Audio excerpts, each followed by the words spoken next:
원리로 이해하는 양쌤의 중학교 과학인강 9. 광합성을 잘 하려면 공부를 하겠습니다. 지난 시간까지 식물의 광합성 작용에 대해서 공부를 했는데요. 이번 시간에 들어가기 전에 이 뉴스의 한 장면을 만화로 볼게요. 올해는 흐린 날이 많아서 농민들의 걱정이 많습니다. 수확량이, 이 열매 같은 것에 수확량이 적네요. 흐린 날이 많으면 농산물의 이 수확량이 적은 이유가 무엇일까요? 우리 지난 시간에 배웠지만 이 식물은 햇빛을 이용해서 광합성을 하면 그 결과 양분을 만들잖아요. 그런데 이 구름이 낀 흐린 날이 많으면 식물이 햇빛을 충분히 받지 못하겠죠. 그러면 이 식물의 광합성 양이 줄어들잖아요. 이렇게 식물이 햇빛을 잘 못 받아서 광합성 양이 줄어들면 광합성 결과 만들어지는 양분의 양도 줄어들고, 양분의 양이 줄어들면 이런 과일에 저장되어지는 양분이 적어지는 거니까 이 과일의 수확량이 적어지게 되는 거겠죠. 이런 식으로 이 식물이 받는 그 햇빛의 양, 그런 빛의 세기, 이런 빛의 세기가 광합성에 영향을 미치는 것을 알 수가 있는데, 빛의 세기가 광합성에 미치는 영향을 실험을 통해서 알아보도록 할게요. 빛의 세기에 따라 광합성량이 어떻게 변하는지 알아봅시다. 실험을 하기 위해서는 1% 탄산수소 나트륨 용액, 물, 검정말, 1000ml 비커, 가위, 동전, 스탠드, 집게, 50cm 자, 시험관, 전기 스탠드, 깔때기, 초시계, 물막이가 필요합니다. 비커에 상온의 물을 채운 다음 1% 탄산수소 나트륨 용액 5ml를 넣습니다.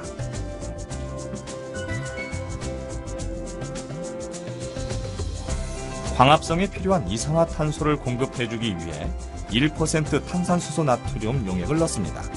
탄산수소 나트륨을 넣어주면 탄산수소 나트륨에 탄에 탄소라고 하는 원소가 있겠죠. 그리고 산에 산소라고 하는 원소가 있잖아요. 그래서 탄산수소 나트륨을 넣어주게 되면 그 탄소와 산소 원소에 의해서 CO2, 이산화탄소가 만들어지게 되는 거예요. 그래서 결국은 이 물에 이산화탄소를 공급해주기 위해서 탄산수소 나트륨이라고 하는 용액을 넣어주게 되는 거예요. 검정말 한 줄기의 끝부분을 물속에서 가위를 이용해 비스듬히 잘라냅니다. 검정말을 공기 중에서 자르면 공기가 검정말의 물관을 막아 물관의 물기둥을 막을 수 있으니 꼭 물속에서 자르도록 합니다. 물속에서 잘라낸 검정말 끝부분이 깔때기 윗부분으로 올라오게 넣습니다. 비커 바닥에 동전을 놓고 검정말이 든 깔때기를 세우도록 합니다. 시험관에 물을 가득 채워 깔때기 끝에 거꾸로 세워 집게로 고정합니다. 거꾸로 세운 시험관에 든 물의 높이는 깔때기 끝보다 높아야 합니다. 물의 높이가 높아야 깔때기 끝에서 올라오는 기포의 수를 셀 수 있기 때문입니다. 비커 옆에 50cm 자를 놓고 물막이를 세웁니다.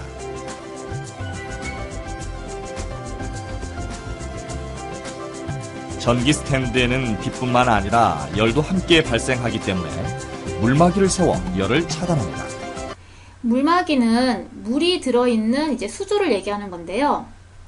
이 전등에서 빛이 나오는데 이 검정말의 전등의 위치가 가까울수록 전등에서 나오는 그 열에 의해서 검정말이 있는 이 물의 온도가 올라가겠죠. 그런데 온도가 광합성 양에 영향을 미친단 말이에요. 근데 우리가 이 실험을 하는 이유는 빛의 세기에 따라서 광합성 양이 어떤지를 알아보기 위한 실험이니까 온도를 일정하게 유지를 해야 되겠죠. 그래서 이 검정말이 들어있는 이 물의 온도를 일정하게 유지하기 위해서 이 검정말 앞부분에 물막이를 세우는 거예요.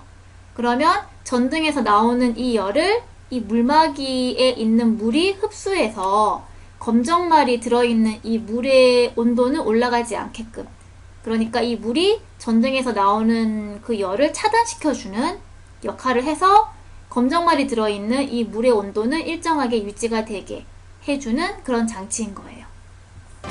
주위를 어둡게 한 후 비커에서 50cm 떨어진 곳에 전기 스탠드를 놓고 스위치를 켜고 1분 동안 검정말 줄기의 끝에서 나오는 기포의 수를 세어봅니다. 전기 스탠드의 위치를 30cm, 10cm로 해 발생하는 기포 수를 세고 기록해봅시다.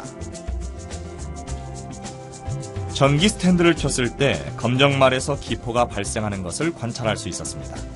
이 기포는 바로 산소입니다. 검정말에서 산소가 발생하는 이유는 무엇일까요?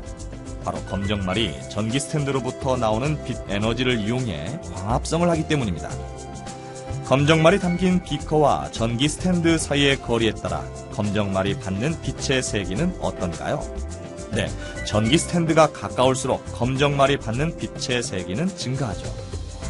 검정말이 담긴 비커와 전기 스탠드 사이의 거리와 발생하는 기포수에는 어떤 관계가 있을까요? 전기 스탠드가 가까울수록 기포수가 증가하죠. 그렇다면 빛의 세기와 광합성 양은 어떠한 관계가 있을까요? 빛의 세기가 증가할수록 광합성 양도 함께 증가한다는 것을 알 수 있습니다.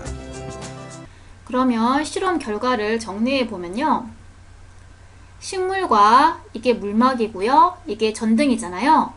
그랬을 때 이 식물과 전등 사이의 거리에 따라서 실험해보면요. 지금 전등이 이제 4번 위치에 있을 때에는 식물에서 전등까지의 거리가 멀잖아요. 그때 이 식물에서 발생한 이 기포는 식물이 광합성에 의해서 만들어낸 산소 기체겠죠. 이 산소 기체의 이제 기포 방울수가 2개인데 전등의 위치를 이제 3번 위치로 하게 되면 방울수가 4개가 되고 2번 위치로 하게 되면 이 산소 방울수가 6개, 1번 위치로 하게 되면 산소 방울수가 똑같이 6개네요. 그러니까 이제 그래프를 그린다면 이 전등의 위치가 4번에서 3, 2, 1로 갈수록 이 식물이 받는 빛의 세기는 점점 커지는 거겠죠. 그랬을 때 이 발생하는 산소 기체의 양은 광합성 양이랑 비례하잖아요. 그러니까 이 식물이 빛을 받아서 광합성을 많이 할수록 산소 기체를 많이 만들어내는 거니까 이 산소 기체의 양과 광합성 양은 비례관계인 거예요. 그랬을 때 이 그래프를 그린다면 식물에서 전등까지의 거리가 멀어서 이 식물이 받는 빛의 세기가 작을 때에는 광합성 양이 작아서 산소 기체가 적게 발생하는데 이렇게 전등이 가까워지면서 식물이 받는 빛의 세기가 세질수록 광합성 양이 점점 증가하는 거죠. 그래서 발생하는 산소 이 기포의 양이 많아지는 거잖아요. 그런데 이렇게 2번과 1번을 비교한다면 2번과 1번은 빛의 세기가 2번보다 1번이 더 강해졌지만 발생하는 이 산소 기포의 수는 같다는 거는 어느 정도 이상부터는 빛의 세기가 더 세져도 광합성 양의 변화가 없다는 거죠. 그래서 발생하는 이 산소 기체의 양이 같은 거잖아요. 그래서 우리는 빛의 세기에 따라서 이 식물이 하는 광합성의 양이 어떻게 되는지를 그래프로 그려볼 수가 있겠죠. 이런 실험을 통해서요. 그래서 정리를 한다면 아까 얘기했죠.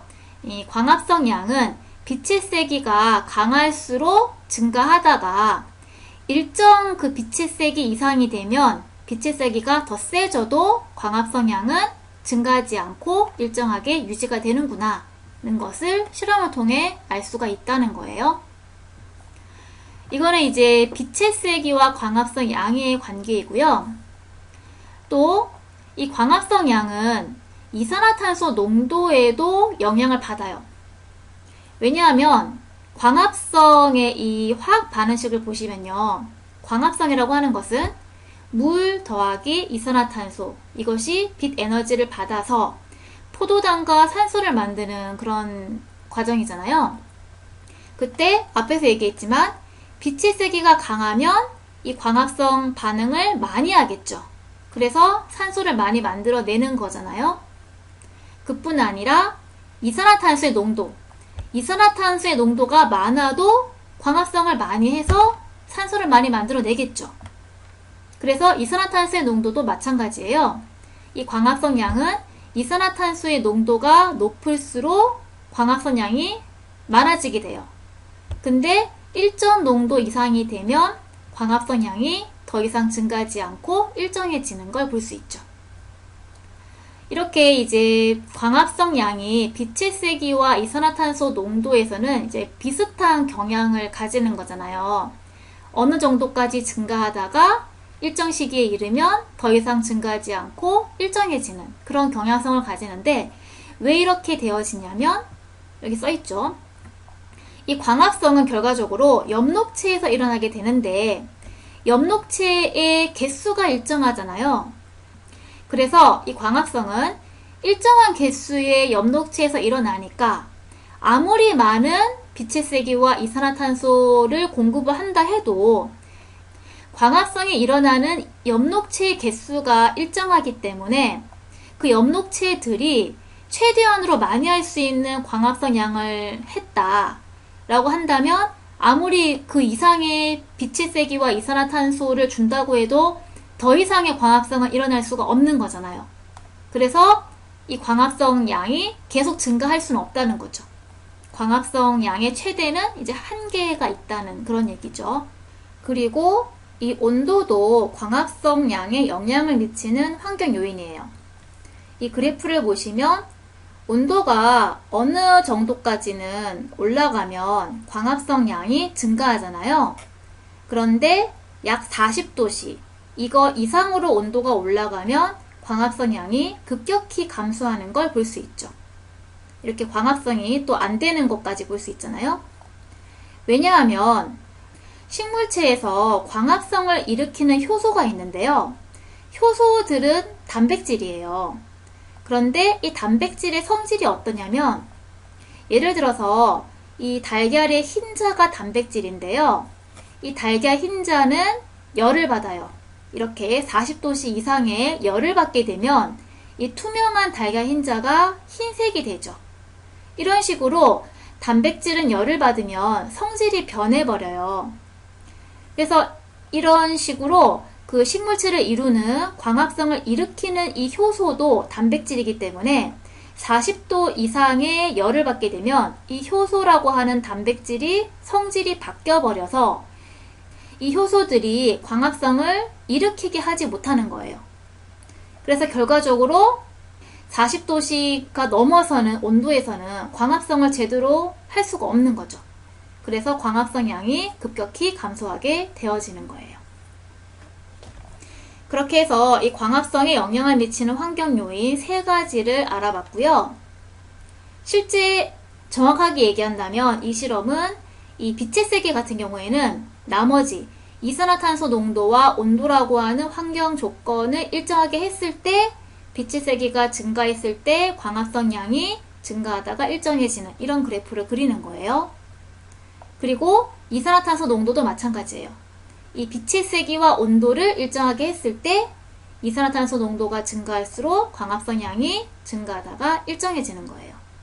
그러니까 이 나머지 요소들을 일정하게 했을 때의 그래프 드린 거예요.